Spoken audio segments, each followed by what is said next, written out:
Un cordial saludo a todos los integrantes y miembros del Colegio Colombiano de Abogados Administrativistas y a todos los colegas que nos siguen a través de nuestras plataformas y redes sociales. Sea lo primero, agradecer la asistencia, la concurrencia al pasado Congreso del Colegio, los días 27 y 28 de marzo de esta anualidad aquí en la ciudad de Bogotá, en el cual se desarrollaron diversos e interesantes paneles e intervenciones sobre la materia.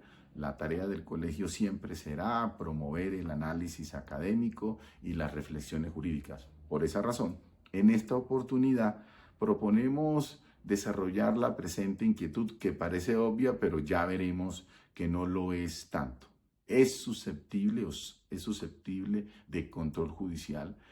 Los pliegos de condiciones son susceptibles de control judicial, los pliegos de condiciones. La respuesta podría ser inmediata y positiva, de acuerdo con la jurisprudencia que ha venido decantándose en la sección tercera. Sin embargo, a partir de una providencia del 18 de diciembre del 2024, proferida por el magistrado Martín Bermúdez Muñoz, en el proceso con número interno de radicación 71869, el magistrado propone la rectificación jurisprudencial sobre esta materia.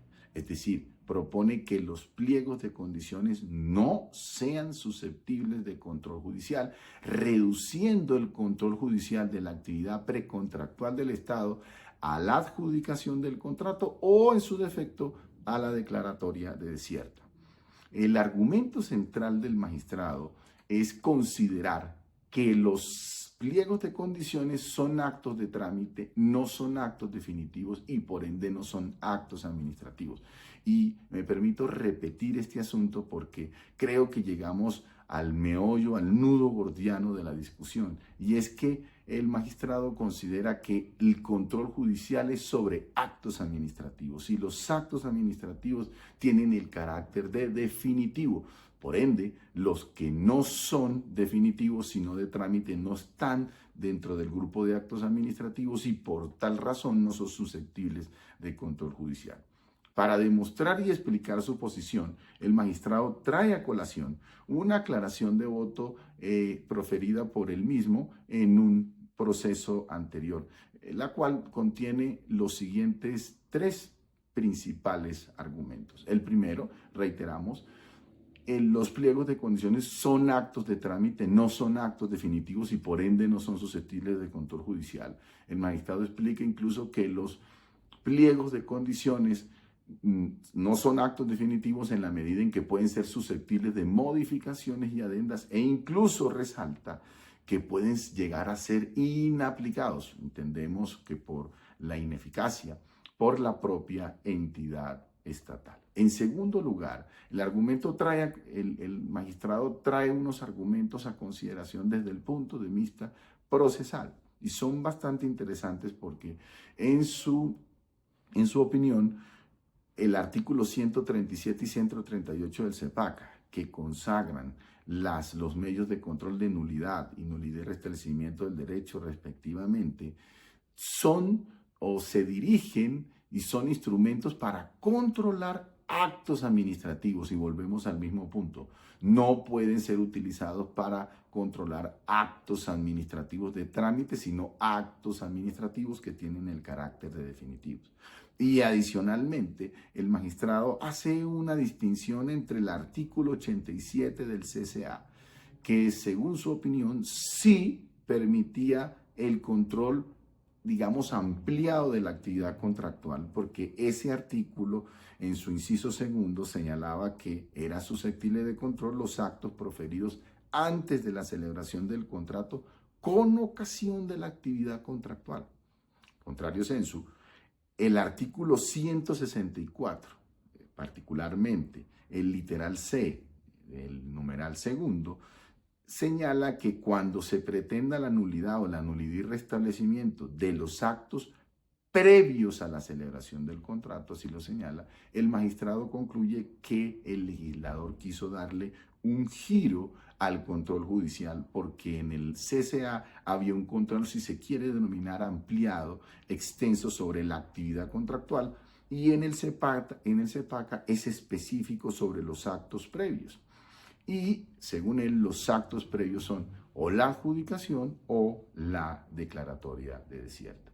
En tercer lugar, escribe un argumento bastante interesante desde el punto de vista político, jurídico, institucional, que tiene más que ver con el derecho constitucional. El magistrado supone que de existir un control judicial sobre los actos previos de la actividad contractual de la administración, ello supone una violación al principio de separación de poderes, teniendo en cuenta que la administración detenta el poder o el control de autotutela en esa etapa previa, y es exclusivo por parte de la administración controlar todos los actos previos a la expedición del acto definitivo. Ya cuando el acto definitivo se ha proferido, pues ya tiene todo el ropaje de la presunción de legalidad, de la ejecutividad, de la ejecutoriedad y desde luego de la garantía de impugnación por parte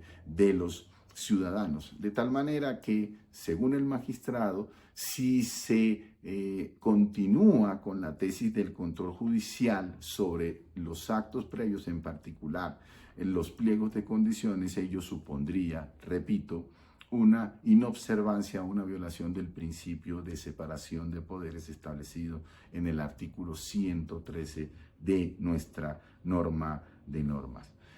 Pues, doctores, dejamos estas pequeñas reflexiones porque son de la mayor atención y son del mayor interés de toda la comunidad jurídica, por lo que implica una rectificación jurisprudencial en este sentido. Sin embargo, debemos precisar que esta providencia fue objeto de recurso de súplica, el cual debe estar siendo resuelto por parte de los demás miembros de la subsección B, a la cual pertenecía este magistrado cuando profirió la señalada providencia. Estaremos entonces muy pendientes del desarrollo de esta propuesta de rectificación jurisprudencial y de comunicársela a todos los miembros de nuestra comunidad jurídica interesada en las actividades de nuestro Colegio Colombiano de Abogados Administrativistas. Solo para cerrar, creo y considero, como lo hemos expresado en otros artículos y en otras videocolumnas y en otras intervenciones, como por ejemplo